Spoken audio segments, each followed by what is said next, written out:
Tad, kad mēs sākam domāt par sevi, kad mēs uzdodamies sev ar jautājumu par savu esību, par to, kas ir dzīve, kāpēc es esmu, mēs nerēķinamies ar vienu acīm redzamu lietu. Ar to, ka mēs dzīvojam pasaulē, kura ir šobrīd pārpildīta ar informāciju, jo tā ir lieta, kas ir pilnīgi pat par sevi saprotama. Mēs jau faktiski jau no skolas, jau no tā, kā mēs piedzimstam, ja, caur visiem bērnu dārziem, caur skolas gadiem, caur augstskolām, caur visu to dzīves pieredzi, neviens no mums nav sastapies ar pasauli, kurā būtu kaut kāds informācijas trūkums vai šaurums patiesībā. Ja? Pat padomi laiki, kas šobrīd no mūsdienu skatījuma izskatās kā ārkārtīgi nabadzīgi ar informāciju. Ja? Patiesībā, tajā mēs tagad, teiksim, es esmu tur piedzimis, puse dzīvi tur ir pavadīt. Es nekādā gadījumā nevarētu pateikt, ka man informācijas trūka. Informācijas vienmēr bija daudz. Bet ja mēs iedomāsimies mūsu vecvectāvu dzīvi, ja, kaut kāds 19. gadsimts, teiksim, viņam ir jautājums par to, kas viņš tāds ir, kas ir dzīve. Parādās tāds jautājums. Un kur viņš atradīs atbildi? Pirmām kārtām viņš aizies uz baznīcu. Un ko viņam baznīcā pateiks? Citu variantu nav. Tas ir vienīgais variants. Par tādiem dzīves jēgas jautājumiem variantu nav. Retāks cilvēks, kas varbūt dzīvo pilsētā, Rīgā, viņam ir pieejama bibliotēka, viņam pieejams vēl kaut kādas grāmatas, un tajā pašā 19. gadsimtā viņš varbūt atradīs kaut kādas grāmatas par brīvmūrniecību, kaut kādas okultos izdevumus, kur parādīsies vēl kaut kādas variācijas, kas būtu atšķirīgas, teiksim, ja, no tās kristīgās informācijas, ko, teiksim, mans vecvectēvs varēja saņemt baznīcā, dzīvodams laukos. Ja. Nekādu citu variantu viņam bibliotēkas vai kaut kas cits, vai, teiksim, no internets vēl vairāk. Es domāju, ka tur nepastāvēja tādi varianti. Tātad tas, kad informācijas ir daudz, informācija ir ļoti dažāda, kas mums pieejama, tas priekš katru no mums ir pats par sevi saprotams fakts. Pieejam pie saviem plauktiem, grāmatplauktiem un skatāmies, kas tur stāv. Tur mums stāvēs kādi sējumi, kas nāk no budismu filozofijas. Turpat blakus stāvēs kastanēda, turpat blakus stāvēs kaut kāda daudedziņa. Ja?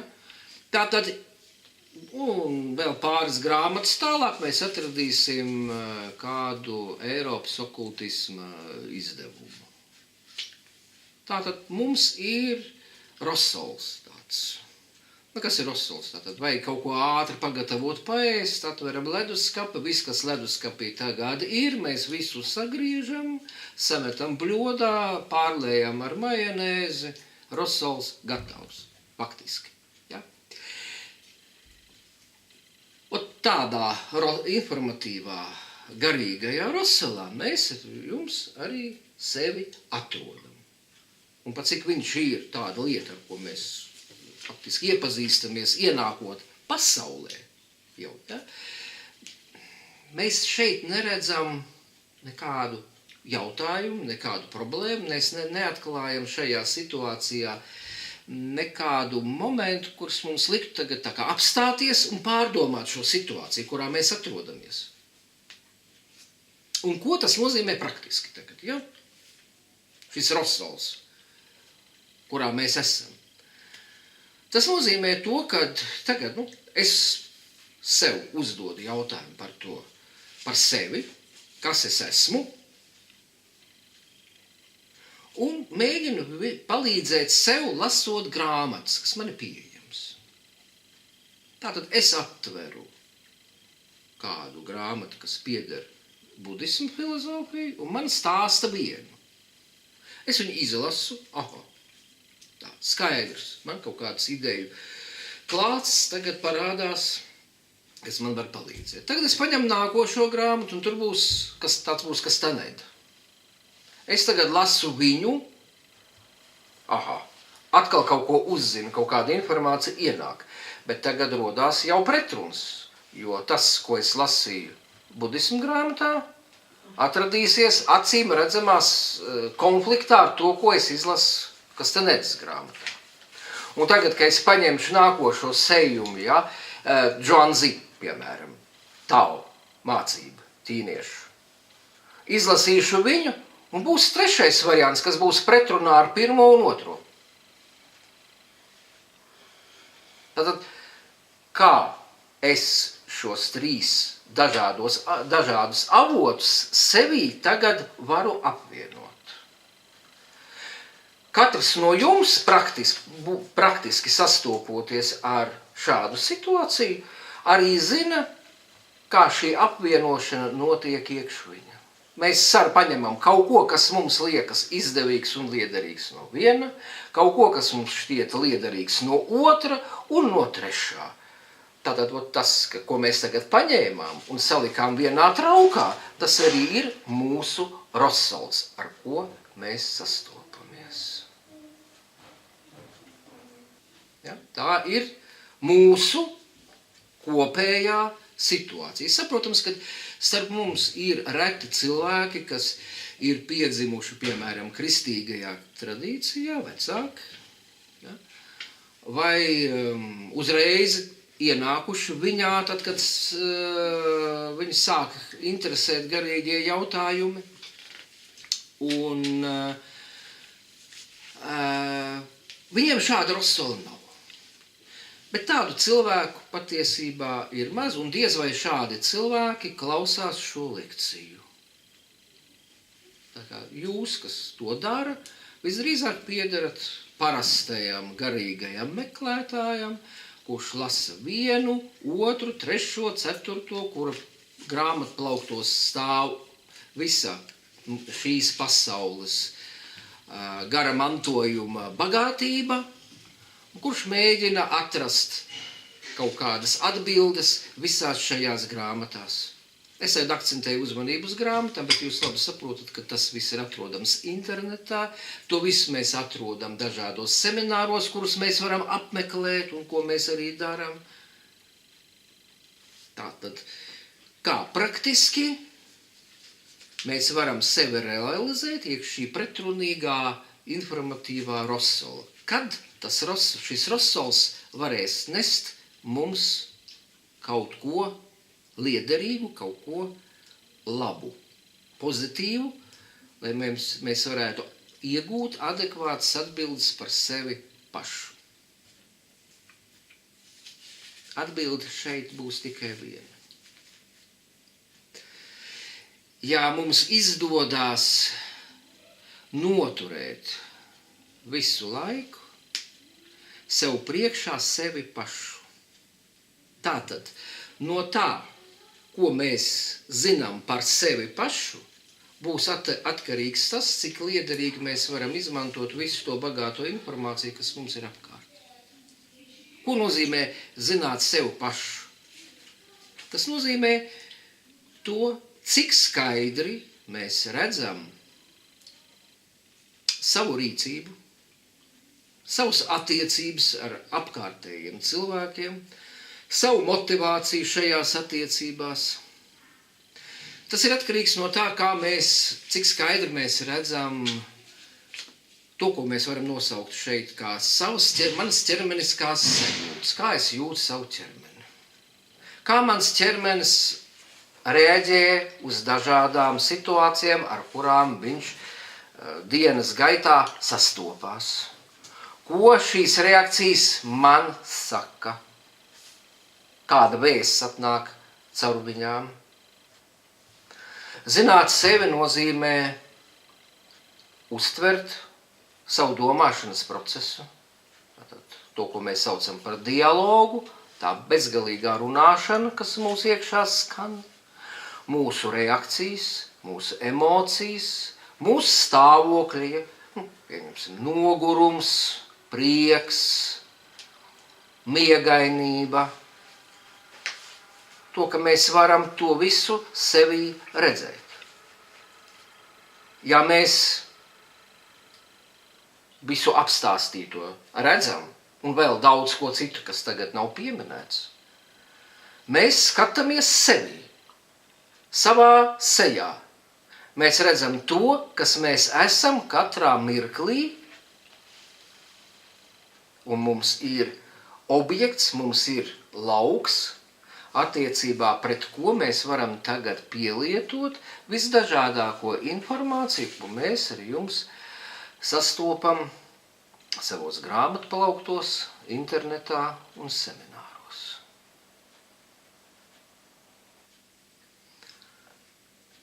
Tātad šajā informācijā mums parādās noteikts norādes,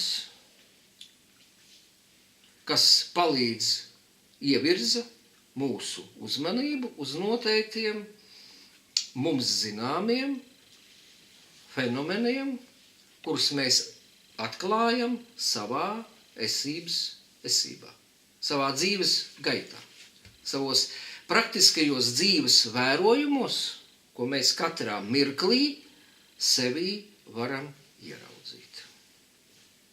Un šeit ir ļoti svarīgi, lai tas, ko mēs izlasam, tiktu savienots ar to, ko mēs redzam, lai šis savienojums notiktu.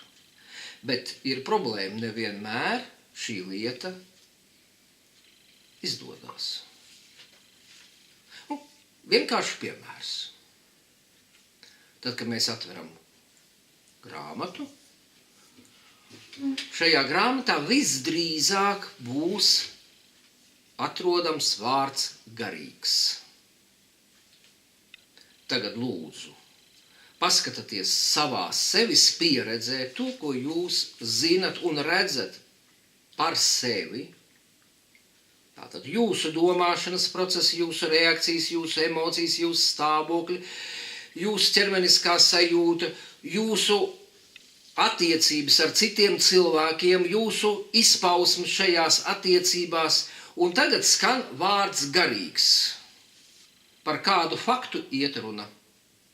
Uz kādu konkrētu faktu šis vārds būtu attiecināms? Es domāju, ka es jūs nostādīju tagad grūtā situācijā. Nevar atrast. Faktu nevar atrast. Bet saprotiet, ja aiziet uz savu bibliotēku pēc tā, ka jūs paklausīsieties mani, pašķirstiet grāmatas un paskaitiet, cik tur reizes atskan vārds garīgs. Un par ko šis vārds jums tagad stāsta, ja jūs balstaties uz savas pieredzes, uz tā, ko jūs redzat un zinat par sevi, ne uz ko. Cits ļoti bieži sastopams vārds. Protams, ka jūs viņu neatradīsiet, piemēram, budismu grāmatās, viņš nebūs. Ja? Tao grāmatās viņš arī nebūs. Bet tad, kad mēs atveram, kas te nedā, viņš arī nebūs. Bet ja mēs atveram tagad Eiropas tradīcijas grāmatas vai hinduisma tradīcija grāmatas, ja? Pagānu tradīcija grāmatas, mēs atradīsim vārdu Dievs. Un tagad atkal vēršamies uz savu pieredzi, uz to, kā mēs uztveram sevi, ko mēs par sevi zinām, uz tiem faktiem, ko mēs redzam. Un kas tagad tur ir Dievs? Kur viņš ir atrodams? Atkal mēs neatradīsim tādu faktu. Atkal ir grūta situācija. Paņemsim citu informatīvu sistēmu. Ļoti daudz no jums ir lasījuši Kastanedu. Un lasot Kastanedu, tātad jūs zinat tādu dalījumu, kā pirmā uzmanība, otrā uzmanība, trešā uzmanība. Kastanedas tekstos šai terminoloģija ir ļoti būtiska nozīme. Uzmanība jums vārds ir pazīstams pats par sevi. Kaut ko jūs varat saistībā ar šo vārdu sevī atrast. Viens ir pazīstams pirks. 1, 2, 3. Vienkārši fakti. Bet tagad pamēģināsim salikt šos 2 faktus kopā. Un ko šis salikums 1. uzmanība, 2. uzmanība un 3. jums izsaka? Neko. Ko tas nozīmētu? Kad vārds garīgs, Dievs, 1. uzmanība, 2. uzmanība un 3. uzmanība, šīs norādes būtu metams miskastē? Nē. Tas nozīmē vienu. Kad vēršoties sevī, jūs nevarat uzreiz identificēt savā zināmajā faktu sarakstā, kas jums ir pieejams par jums. Jūs nevarat uzreiz identificēt, uz ko attiecās šie lietotie vārdi. Jums ir vajadzīgi papildus vērojumi, papildus pētījumi, meklējumi sevī, lai jūs iegūtu atbildi, uz ko šie vārdi attiecās uz mani. Saprotams, kad uzreiz rodās jautājums, kāpēc man to darīt? Kāpēc man būtu jāmeklē vārda Dievs pēdas savā pieredzē? Uz ko tas attiecas? Jautājums ir vērsts jums. Kāpēc jūs to darīsiet vai nedarīsiet? Personīgi es atbildētu uz viņu sev tā, ka pārāk bieži šis vārds tiek lietots literatūrā, ko es lasu. Pārāk liels uzsvars ir uz šo vārdu ļoti daudzu tekstu saturā, ļoti daudzu filozofisko, reliģisko mācību konstrukcijās, lai es paietu šim vārdam garām, lai es viņu vienkārši tā atmestu un neinteresētos par to, lai atrastu savā pieredzē kaut ko, ko es varētu praktiski savienot ar šo vārdu. Tas būtu tāds pirmais aspekts, ļoti svarīgs aspekts, ko mums ir sevi jāierauga, jāizprot tajā mirklī, kad mums parādās jautājumi par savu sevi, savas eksistences jēgu, par dzīves jēgu, par savu vietu dzīvē, par to, kāpēc es esmu piedzimis, kāda velna pēc. Tas viss ar mani notiek. Ja? Un tad, kad mēs sākam meklēt šīs atbildes, lūk, ir visiem kopēja situācija, ar kuru mēs sastopamies, ko mums sevi ir jāredz un jāprot adekvāti sevi šajā situācijā realizēt. Un saprotams, ka šeit nav runa par kaut kādu ideālu modeli. Te ir situācija, kur mums ir pamazām sevi jāierauga, jāapgūst, jāiemācās viņā sevi realizēt. Tātad šeit ir apmācības process. Te ir kļūdas, normāls, dabisks kļūdas, ko mēs pieļausim. Te būs sots, ko mēs dabūsim par šīm kļūdām no dzīves. Ne tāpēc, ka mums atnāks kāds bārgs skolotājs tagad revidents un sodīs. Tā ir dzīve. Bet bez šīm kļūdām nekāda kustība un attīstība nenotiks. Bet šo teritoriju, šo darba lauku mums ir skaidri priekš sevis jāredz. Tātad pamats mums ir mūsu pieredze. Tas, ko mēs par sevi redzam. Un redzam vēlreiz atgādinu. Mēs redzam sevi kā ķermeni. Mēs redzam sevi ķermeniskās attiecībās ar citiem cilvēkiem, ar priekšmetiem, ar ķermeniskām situācijām, ar ķermeniskiem notikumiem. Un mēs redzam to, kā viss šī situācija noris, kā viņa veidojās, kā viņa sākās, izvēršās, atplaukst un kā viņa aiziet, pazūd. Mēs redzam to, kas notiek manās sajūtās, mēs redzam to, kas notiek manās reakcijās, mēs redzam to, kas notiek, par ko es stāstu sev iekšējā dialogā, mēs redzam to, kas notiek manā tēlu pasaulē, iztēlē. Mēs redzam to, kas notiek mūsu sapņos. Un mēs redzam to, kā šīs lietas savienojās savā starpā. Mēs redzam to, kā ķermeniskā pasaule ietekmē manas domas, manas reakcijas. Mēs redzam tā, kā manas noskaņas, manas idejas, mani spontānie tēli vai sapņi ietekmē manu ķermenisko dzīvi, manu ķermenisko realitāti.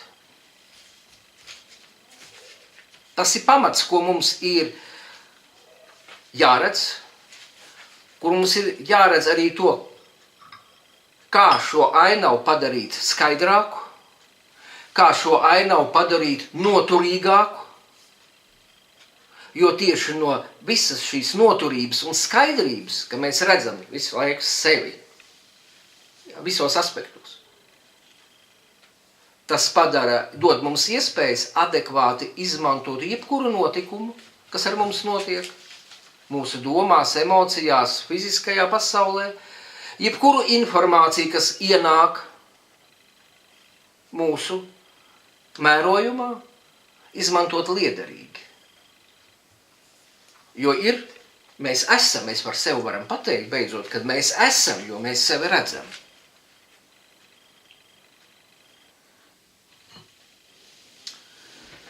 Bet tagad paskatīsimies uz to, ko mēs redzam konkrētāk. Ko tad mēs atklājam?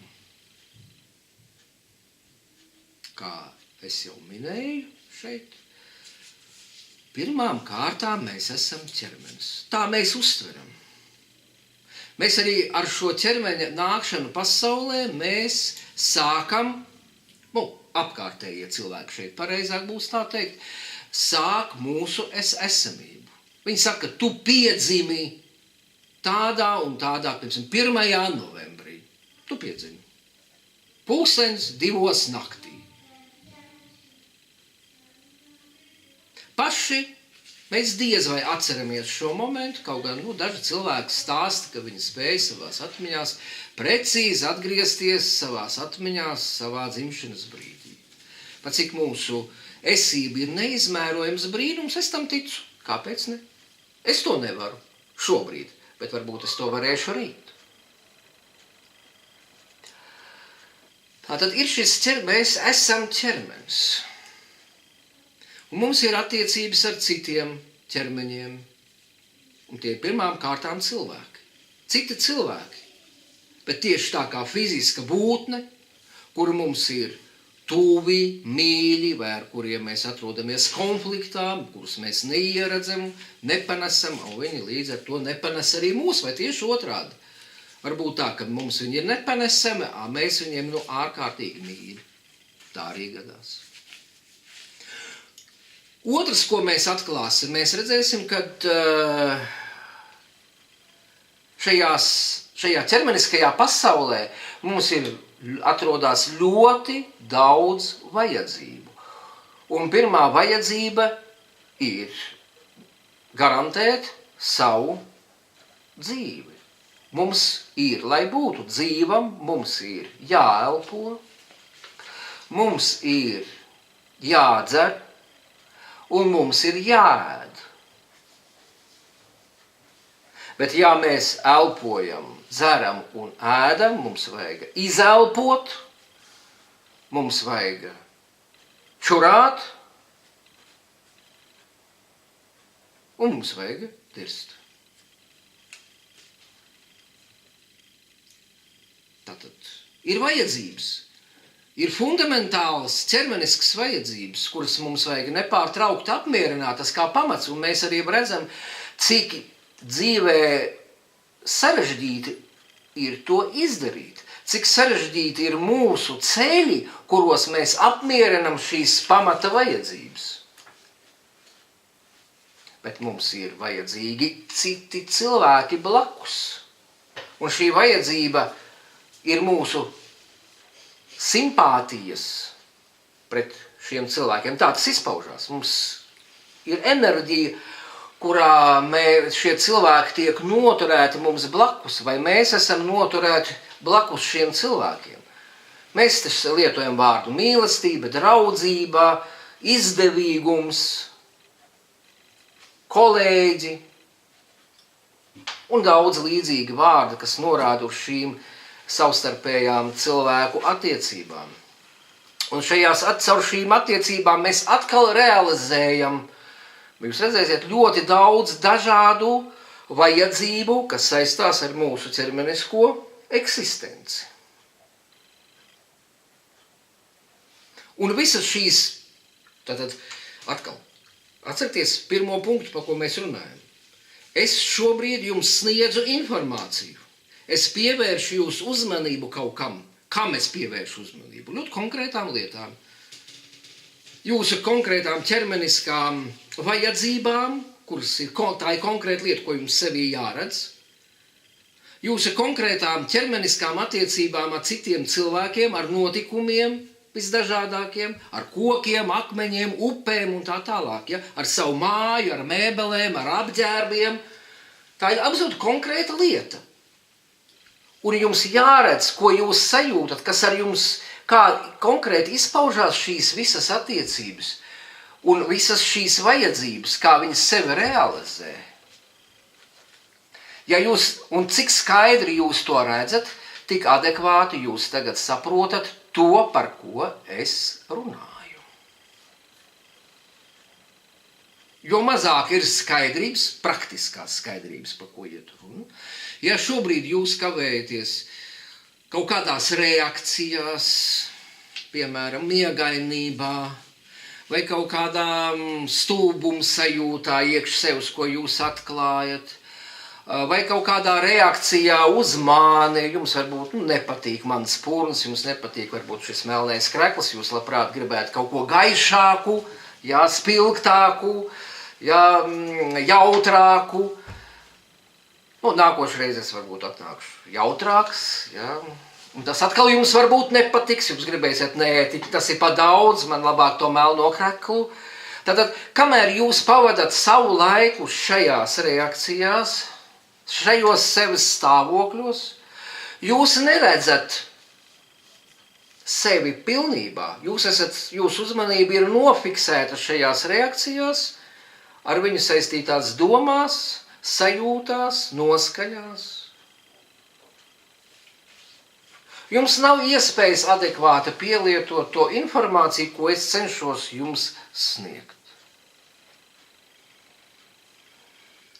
Es jau šeit pieminēju, ka jums ir reakcijas uz to, ko redz jūsu acis, ko dzird jūsu ausis. Jums piemīt kaut kādas noskaņas, kas parādās caur šīm reakcijām. Teiksim, ja jūs no kaut kā nobīstaties, jūsu noskaņa izmainās. Viņa vairs nav tāda, kāda bija līdz tam brīdim, kad atnāca bailes. Tātad, līdz ar to, pievēršot uzmanību šiem faktiem, mēs jau sākam runāt par kaut ko citu. Mēs vairs nerunājam par to, ko mēs tikko nodefinējam kā ķermenis, es ķermenis. Es tagad sāku runāt par citu pasauli, kas es esmu.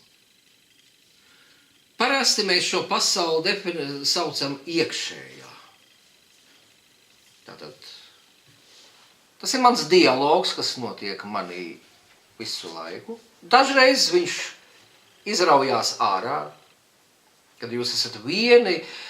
Daudzi cilvēki sev pieķer, kad viņi runā paši ar sevi, skaļi, sakot vārdus. Bet kas tas ir? Tas ir tas dialogs, kas skan jūsu galvā, kas tagad ir pa lūpām izlauzies uz āru. Tās miegainība, piemēram, stāvoklis, kas pieder iekšējai pasaulē. Agresija, tas ir stāvoklis, kas pieder jūsu iekšējai pasaulē. Bailes, mundrums,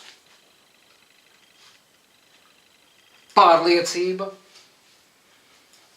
Tātad mēs tagad, caur šiem vārdiem, ko es tagad pieminu, mēs sākam skatīties citā virzienā. Mēs neskatāmies tagad ar acīm, neklausamies tagad ar ausīm. Jo ne acis, ne ausis šos fenomenus, ko es tikko nosaucu, ieraudzīt nevar. To ieraug kaut kas cits. Un mēģinot tagad pamanīt savas reakcijas, savas bailes, savu tekošo stāvokli, kas tas ir skaidrība, miegainība, nogurums. Mēs sākam sastapties sevi ar jaunu faktu, ka izrādās mums piemīt vēl tāda lieta kā uztvere. Ir vēl viens vārds, kas parādās šeit, ja? Uztvere. Tad, kad es skatos ar acīm, šobrīd, teiksim, uz kameru, es viņu redzu, es viņu uztveru. Tad, kad es ieklausos kaut kādās skaņās, ko es te varu šajā telpā sadzirdēt, es uztveru šīs skaņas.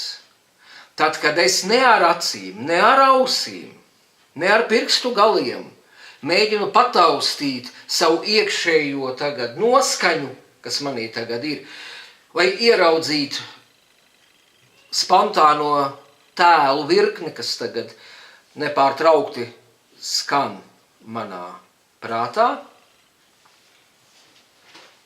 es arī uztveru, bet nepielietoju ne redzi, ne dzirdi, ne tausti, ne ožu, ne garšu. Tātad uztvere nav tikai acis, nav tikai ausis, tas ir kaut kas cits, kurš atklājās redzē, dzirdē, maņās un sevis iekšējā redzējumā. Mēs atklājam, redziet, vēl vienu fenomenu būtisku par sevi šādā veidā. Ja? Un mums atklājām pamazām, pielietojot šo uztveri un vēršot viņu uz tiem fenomeniem, kurus nevar ieraudzīt acis un nevar sadzirdēt ausis, mēs atklājam veselu pasauli sevī, kuru mēs turpmāk, lai mums tas būtu ērtāk, mēs sauksim par psihisko pasauli.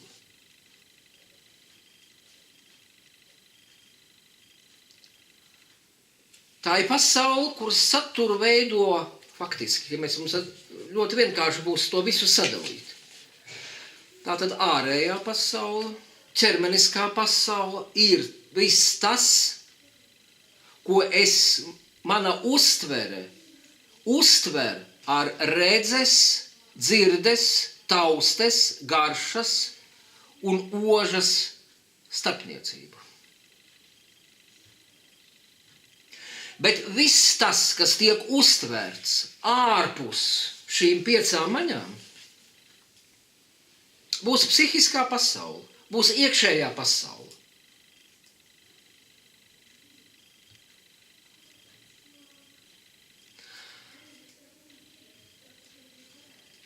Attiecībā uz šīm 2 pasaulēm, kurās mēs esam un kuras mums ir skaidri jāredz sevi,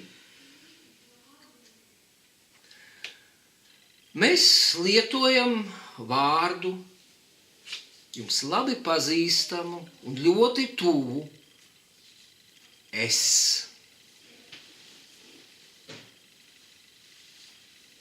Tad, kad es saku es, ko tas nozīmē? Tas nozīmē to, ka es sevi identificēju šobrīd vai nu ar to, ko redz manas acis un dzird manas ausis, tātad ar savu ķermeni.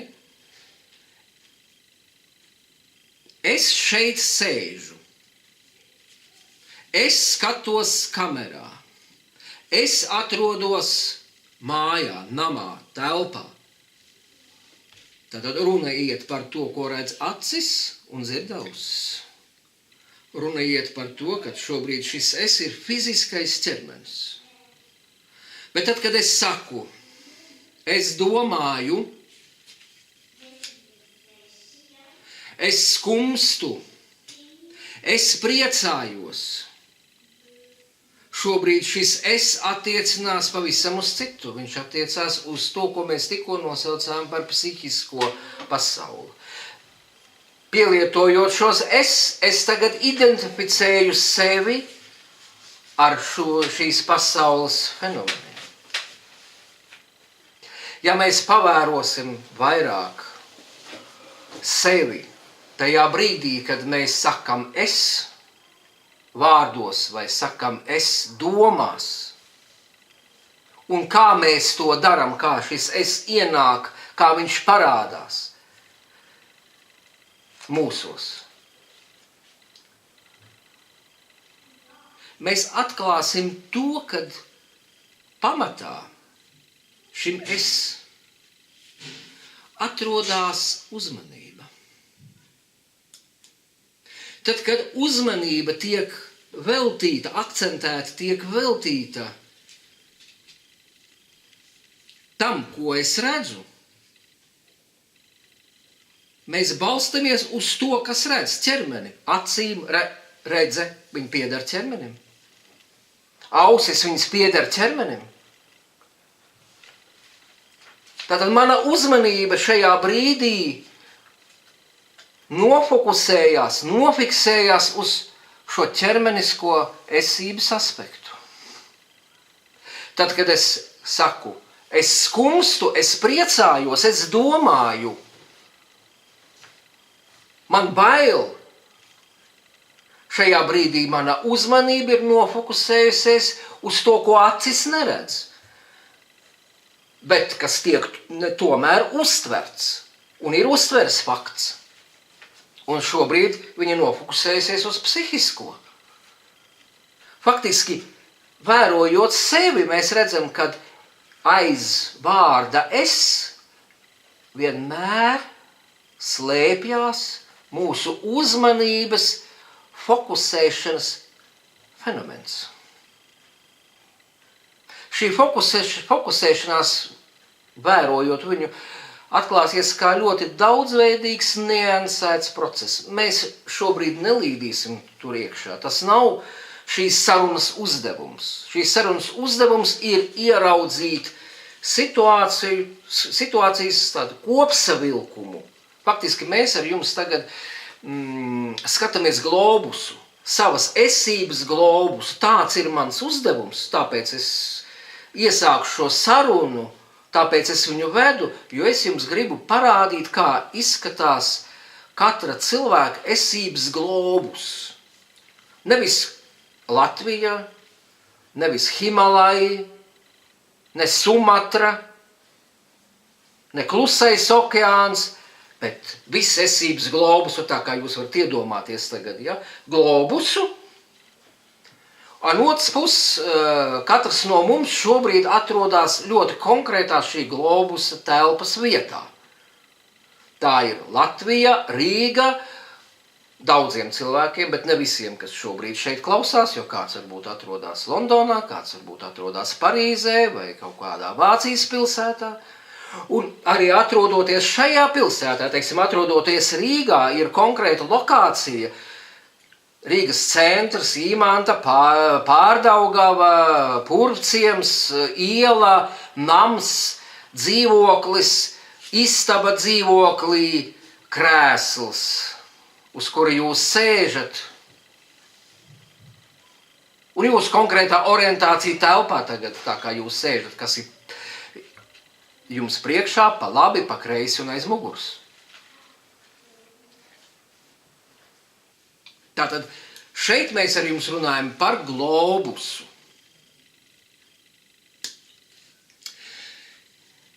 Tātad mēs atklājam šobrīd, kad mūsu es identificējās ar fizisko pasauli, ar ķermeni. Mūsu es identificējās ar psihisko pasauli un viņas visiem fenomeniem. Mēs atklājam, ka fiziskajā pasaulē mums ir ļoti daudz vajadzību, kuras mēs realizējam un kuru realizāciju mēs arī saucam es esmu dzīvs, es dzīvoju. Psihiskajā pasaulē mēs atradīsim tikpat daudz dažādu procesu, kuri ir mūsu psihiskās nepieciešamības vajadzības, caur kurām mēs sevi, psihiskais stāvoklis sevi realizējam. Un abi šie procesi, kā ķermeniskais, tā psihiskais vajadzību realizācijas process, ir dabiski. Viņi dabiski notver mūsu uzmanību, un ja mūsu uzmanība ir notverta un nofokusēta, tas nozīmē, ka ļoti daudz, kas cits no dzīves bagātības šobrīd mums iet garā, mēs to nepamanam, mēs tur nepiedalāmies, mēs to neapjēdzam pat priekš sevis, ka tas ir. Mēs tātad esam aprobežoti. Bet neskatoties uz visu šo konstatāciju, šī aprobežotība ir dabiska, tāpēc, ka mums ir nepieciešamības, vajadzības, kuras ir dabiski jāapmierina. Ja mēs neēdīsim, nedzersim, neelposim, mēs nomirsim.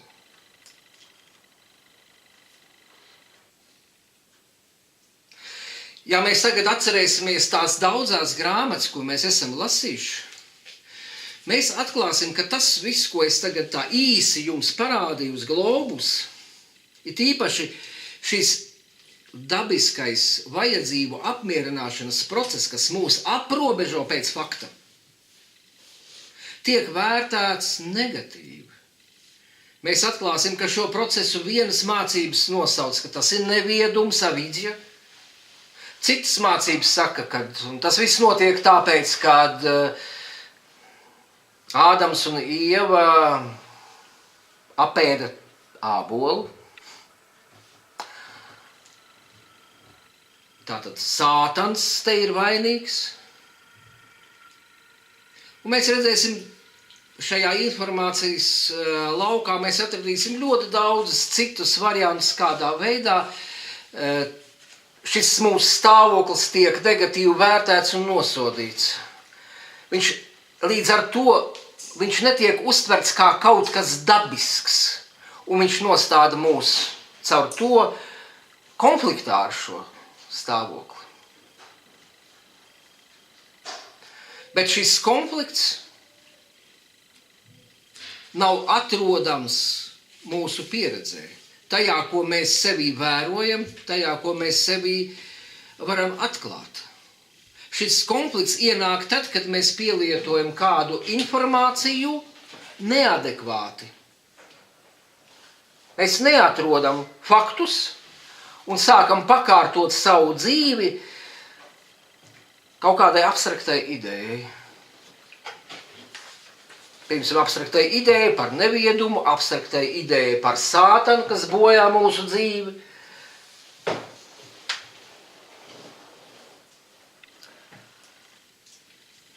Ja mēs vērosim tālāk visu manis aprakstīto procesu dziļāk, mēs ieraudzīsim, ka katrs cilvēks ienākot šajā pasaulē pirmām kārtām ir nofokusēts uz savu ķermeni. Viņa ķermenis ir maziņš, nevarīgs, nespējīgs. Viņš nespēja pats apmierināt savas pamata vajadzības, atskaitot tikai vienu. Ja viņš var apmierināt sevi ar gaisu, viņš var elpot. Ēst un dzert viņš piegādāt pats sev nevar. Pirmām kārtām priekš tā ir māte.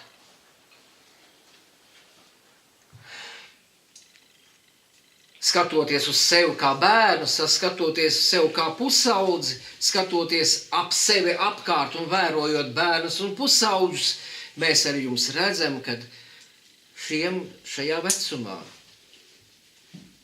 mūsu uzmanība ir nofokusēta uz ķermeņa vajadzību, striktu apmierināšanu, jo ķermenis aug, ir vajadzīgs ļoti daudz izejvielu, barības, fizisku situāciju, kuras attīsta mūsu ķermeni, kustības, koordināciju, prasmes un spējas kaut ko darīt ar visu to ķermenisko, kas ir apkārt mūsu rokām, kājām, galvai, rumpim. Ja? Un kaut arī tas, ka man ir rokas, atcerieties sevi, cik ilgi jūs mācījāties izdarīt šo vienkāršo kustību.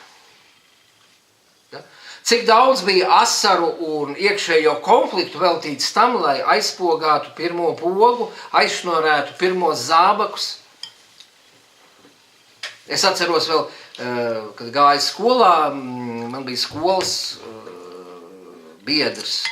kurš vēl 2. klasē neprata aizšnorēt savus zābaciņus. Ja? Cik es saprotu, tā diezgan izplatīta parādība. Tātad to visu jāiemācās. Līdz ar to mēs šajā vecumā esam ārkārtīgi nofokusēti uz ķermenisko. Viņš aug, viņš veidojās. Tas ir šī vecuma pasaule, šī vecuma dabiskās vajadzības. Un mēs arī redzam, skatoties apkārt sev uz cilvēkiem, mēs redzam, ka ļoti daudzi cilvēki tā arī visu dzīvi atrodas šajā vecumā. Visu dzīvi viņi apmierina savas fiziskās vajadzības. Ar to ir pilna viņu dzīve, nekas cits tur faktiski nav pārējais, viss ir minimāli iezīmēts. Ja? Nu, piemēram, tādi cilvēki visu pirms dzīvo laukos. Jo lauku dzīve, realizācija lauku dzīvē saistās ar fizisko darbu. Šādi cilvēki dzīvo sportā. Šādi cilvēki pavada lielāko dzīves daļu bezgalīgos fiziskos ceļojumos pa pasauli. Viņi ir ģeogrāfi, viņi ir kaut kādi dabas pētnieki, ķer dzīvniekus, fotografē dzīvniekus, sargā tos dzīvniekus, sargā dabu. Viņi visu laiku pavada savu dzīvi fiziskajā pasaulē.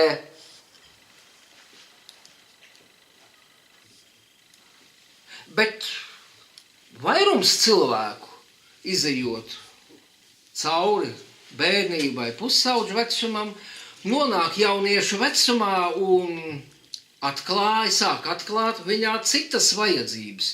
Viņiem tagad ir vajadzīgs iekšējās sajūtas, viņiem ir vajadzīgi iekšējie pārdzīvojumi, viņiem ir vajadzīgi visdažādākās idejas un priekšstati par to, kas viņi tāda ir, kas ir pasaule, kā viņa ir uzbūvēta un tā tālāk. Viņiem vairs nav tik svarīgi, ko viņi redz, ko viņi dzird, viņiem svarīgi, ko saistībā ar redzamo un dzirdāmo viņi pārdzīvo. Šādi cilvēki aiziet uz teātri, viņi klausās operu, skatās baletu, skatās kādu lugu, skatās filmu. Pirmām kārtām kādēļ? Tādēļ, kad viņos tas viss rada saviļņojumu, pārdzīvojumu, iekšējās pasaules bagātību, kas tagad uzsprāgst, virmo, izpaužās. Viņi to atrod cilvēkos, ar kuriem viņi ir saistīti. Savās daudzveidīgās attiecībās ar apkārtējiem cilvēkiem. Un šādi cilvēki, jo vairāk pārdzīvojumu. Tādēļ jaunietis, cilvēks, kas atklāja psihisko pasauli, kuram ir psihiskās vajadzības pirmkārtīgas, pašas svarīgākās, ja mēs sakam emocionālas, intelektuālas vajadzības, ja, stāv pirmajā vietā. Kur viņš dzīvo? Pilsētā. Tur, kur apkārt ir ļoti daudz cilvēku, kur ļoti daudz ir sadursmi visādu ar šiem cilvēkiem, miedarbības ar šiem cilvēkiem, jo tas viss ārkārtīgi aktivizē viņu psihisko pasauli. Tas viss strādā kā katalizators. Tāpēc viņi dzīvo pilsētās, tāpēc viņi dzīvo šajos milzīgajos skudru pūžņos, cilvēku pūžņos. Un viņiem ir šīs dabiskās vajadzības, kuras viņiem ir jāapmierina. Un tad mums ir trešais vecums, kas atnāk mums dabiski. Mēs paliekam pieauguši cilvēki. Ko tas nozīmē? Priekš mums. Tas nozīmē, ka mums parādās citas vajadzības. Mums vairs nav vajadzības audzēt savu ķermeni, apmierināt visādas ķermeniskās vajadzības. Viņas vairs nav vienkārši aktuālas priekš mums. Tas nozīmē, ka viņas nav interesantas, viņas nav saistošas. Psihiskā pasaule arī ir izveidojusies.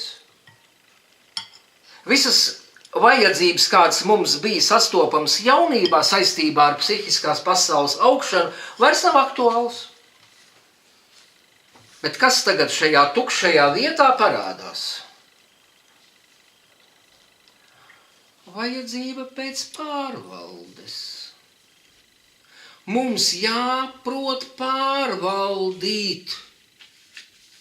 Un tad, kad parādās šī konfigurācija pārvaldīt, pirmām kārtām ienāk vajadzība pārvaldīt savu fizisko pasauli. Parādās mūsu vajadzība dominēt fiziski, vadīt, kontrolēt visas fiziskos procesus, kuros mēs esam iesaistīti. Būt stiprākam fiziski ne tādēļ, ka tas prasa mūsu ķermenisko attīstību. Būt fiziski stipram priekš tā, lai tīri fiziski ar fizisko spēku pārvaldīt savu fizisko pasauli. Tātad parādās tādas dabiskās vajadzības, parādās tādas dabiskās situācijas, kurās mēs šo spēju sākam īstenot. Jo vairāk mēs šeit esam ieguvuši panākums, jo drošāk mēs paliekam kā fiziskie savas fiziskās dzīves pārvaldnieki. Jo brīvāk mēs paliekam no fiksācijas uz šīm dabiskām vajadzībām, un brīvajā vietā sāk parādīties cits aspekts, kā mēs, protam, pārvaldīt psihisko savu pasauli. Šī vajadzība ienāk pakāpeniski. Mēģinot pārvaldīt fiziski savu fizisko pasauli, mēs atklājam to, ka ļoti daudz kas ir atkarīgs ne no mana fiziskā spēka, bet no manas noskaņas, no manām domām, no maniem spriedumiem, no mana iekšējiem stāvokļiem. Tas jau parādās, piemēram, sportā. Nav iedomājams sports bez prasmes, jebkurš sportists ir sportists tādēļ, kad viņš pārvalda savu fizisko ķermeni. Bet mēģinot pārvaldīt savu fizisko ķermeni, cilvēks ļoti ātri sastopās ar to, ka tīri fiziskās metodes neizsmeļ visu šo situāciju. Jāpārvalda savas emocijas, jāpārvalda savas domas, savas reakcijas. Un jo labāk es to daru, jo efektīgāk es pārvaldu savu ķermeni un visu to situāciju fizisko ķermenisko. Tādā veidā mēs atklājam otru pārvaldīšanas aspektu, psihisko. Tādā veidā mēs pārvēršamies un topam par pieaugušiem cilvēkiem, par pārvaldniekiem. Un ja mēs paskatīsimies dzīvē, tad mums ir, kā es teicu, pusauģi, jaunieši, cilvēki, kuru dabiskā uzmanība prasa veidot savu fizisko pasauli. Tas ir vesels ilgstošs process, kā izrādās, ja, kas var izvilkties, aizņemt veselu dzīvi. To redz mūsu acis, tādus faktus mēs ap sevi atklājam. Ja. Un šādu cilvēku vide, tā ir daba, fiziskā pasaule. Un šādi cilvēki dzīvo laukos, strādā fiziskā darba jomā, viņi ir sportisti, viņi ir strādnieki visdažādākās profesijās, rūpnīcās, ja, un tā tālāk. Ja. Viņi arī, mēs atklāsim, kad viņos arī dominē visādas mākslas, kas ir tēlnieki, visādi daļa amatnieki, jo tur ir ļoti daudz darba ar fiziskiem priekšmetiem, ar matēriju kā tādu, ar vielu, ar koku, ar metālu, ar māliem. Ja. Mēs atklājam psihisko cilvēku pasauli, jauniešu pasauli un viņu vajadzības. Mēs atklājam viņu pilsētā, mēs atklājam viņu visdažādākās pilsētas lietās, jā, ar ko pilni ir pilsētas pasauli, pilsētas industrija. Ja? Un mēs atklājam iekš viņus vēl vienu pasauli, profesionālu menedžeru pasauli, pārvaldnieku pasauli, ierēģņu pasauli, priekšnieku pasauli, prezidentu pasauli, deputātu pasauli, visdažādāko menedžeru veidu pasauli cilvēki, kuri pārvalda, kuri mācās pārvaldīt sevi un visus apkārtējos apstākļus. Un jo vairāk mēs iemācamies un atklājam, kā mēs to darām, kā mēs to spējam darīt, kā mēs varam šo visu vidi sevi realizēt, mūsu uzmanība atkal atbrīvojās, un mēs atklājam savā pārvaldīšanas procesā, atklājam vēl vienu mērojumu. Mēs sākam atklāt šīs pārvaldīšanas dziļumu, šīs pārvaldīšanas telpu sevī. Mēs atklājam to, ka mums ir dažādas motivācijas, un mūsu motivācijām, rīcības motivācijām ir dažāds dziļums. Mēs atklājam to, ka mūsu domām ir liela dažādība, un ir vēl viena lieta, šī dažādība, daudzveidība ir sagrupēta dažādās kvalitātēs. Un runājot par šīm kvalitātēm, vērojot šīs kvalitātes, mēs atklāsim, ka jo kvalitatīvāka doma, jo kvalitatīvāka reakcija, viņa nāk no lielāka esības dziļuma. Tātad pārvaldnieka, prasmīga pārvaldnieka, pieaugušā cilvēka uzmanībā, tad, kad viņa atbrīvojās, tad, kad viņa jau prot fiziski un psihiski sevi pārvaldīt, viņā sāk parādīties telpa, dziļums, esības dziļums, ar ko šis pieaugušais cilvēks, īstais pieaugušais cilvēks, sāk sastapties sevi.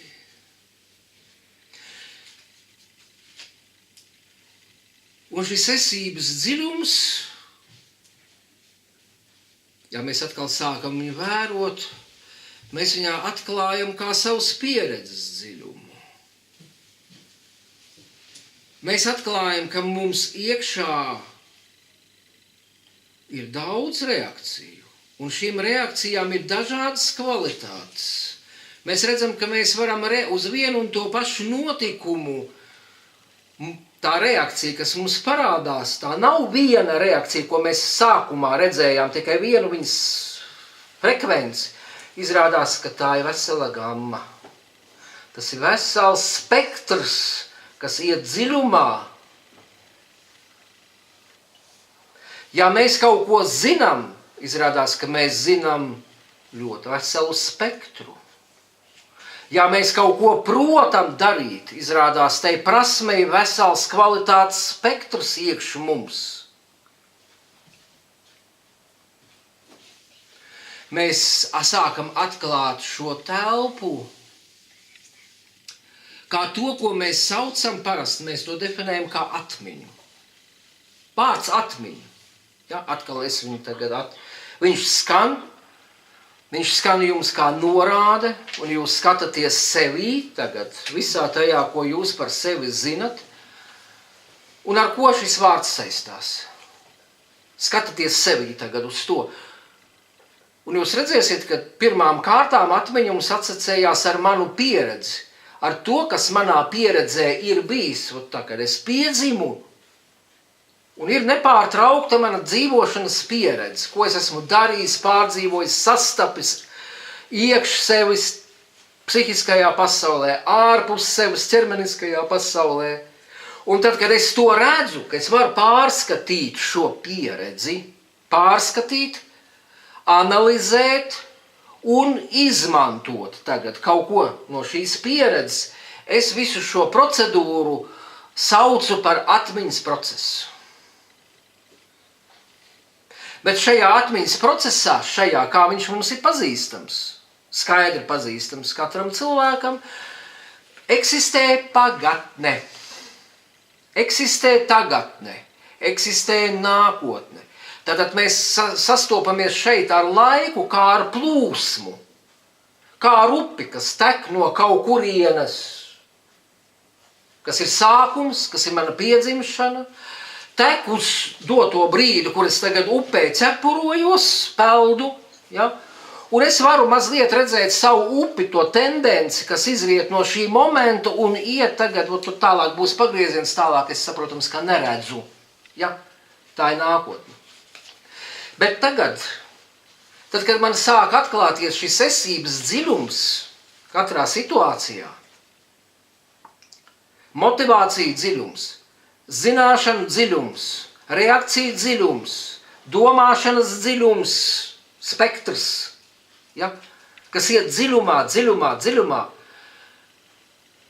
es sāku atklāt atmiņu citādā veidā.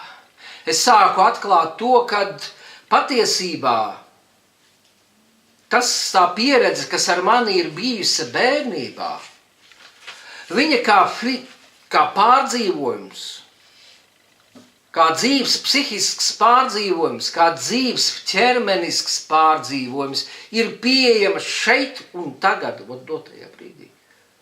Tas nav kaut kad pagatnē, tas ir tagad. Un to es varu izdarīt šajā dziļuma telpā atrodoties. Tas ar mani notiek šajā dziļuma telpā atrodoties. Un mēs to ar jums zinām caur to, ko mēs definējam parasti par spontānu atmiņu sprādzienu. Ir nepieciešamība atcerēties, ko es darīju vakar 12:00.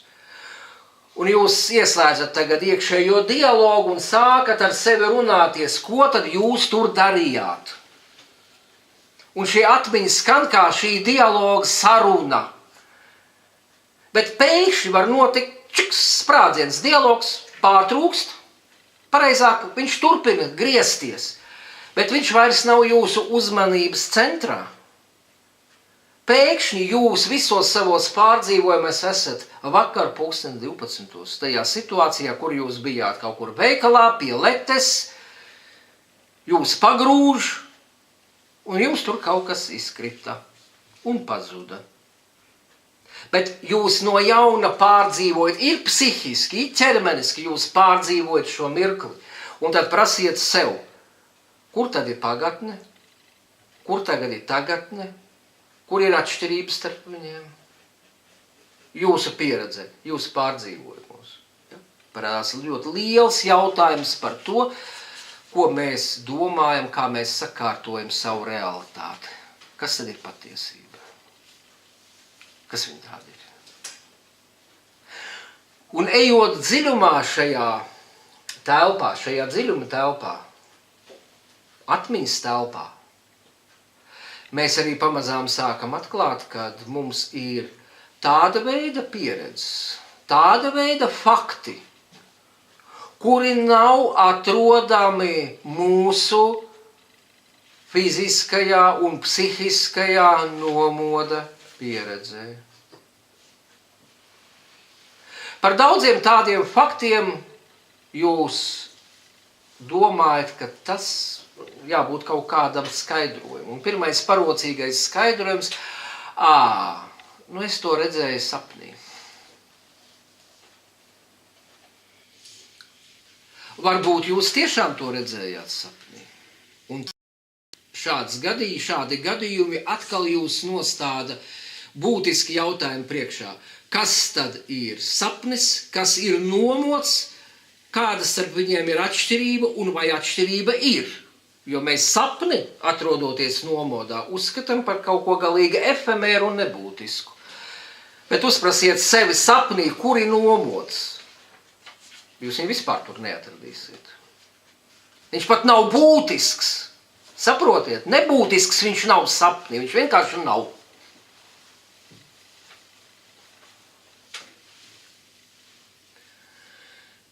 Bet ir daudzi fakti, kurus jūs arī nevarēsiet piedēvēt saviem sapņiem.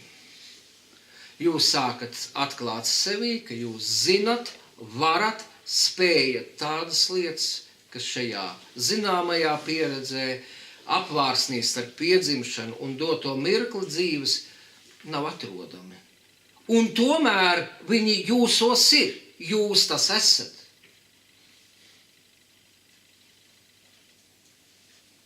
Centrālais moments visam šim stāstam, ko mēs tagad te runājām, ir mūsu uzmanība. Kamēr kāds process ir mums nepieciešams, kamēr kāds process veido mūsu fizisko pasauli, viņa top, aug, kamēr šajā kādā procesā top mūsu spēja pārvaldīt fizisko savu pasauli, kamēr ir mums vajadzība veidot psihisko pasauli un kamēr mums ir vajadzība pārvaldīt savu fizisko pasauli, mūsu uzmanība ir nofiksēta uz noteiktiem procesiem. Bet tad, kad šīs lietas ir realizētas, kad mēs esam izauguši un protam to darīt, pārvaldīt, uzmanība atbrīvojās no fiksācijas. Ienāk brīvība, un šajā brīvībā nāk iekšā nākamā dabiskā kvalitāte. Nav redzot to visu, mēs arī atklājam to, ka nav cita ceļa atbrīvot mūsu uzmanību no kāda procesa, kā tikai realizēt pilnībā to, ar ko mūsu vajadzība ir saistīta. Tā, citiem vārdiem, katram dzērājam ir jāizdzer sava muca. Tikai tad viņš būs brīvs no sava alkoholisma. Tādā ziņā katrs no mums ir alkoholiķis. Katram mums ir jāiegūst tas, kas mūsu dzīvē ir paredzēts. Jāizaug, jāiegūst prasmi pārvaldīt to, kas izauga. Un tad ienāk šī brīvā telpa, un šajā brīvā telpā atverās dziļums.